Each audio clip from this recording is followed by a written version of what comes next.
పైస బలుపుతోని పొగరుతో మాట్లాడే ఫాల్తుగాలు ఉన్నారు.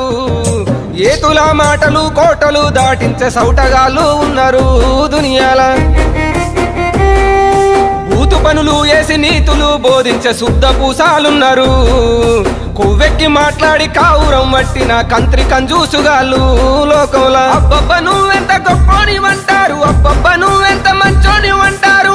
ఐటంగాలు ఆపు టిక్కెట్గాళ్ళు మంది కొంపలు ముంచి, ఆహా మంది కొంపలు ముంచి మంటల్లో సలిగాగే దొంగన కడుకులుండ్రు.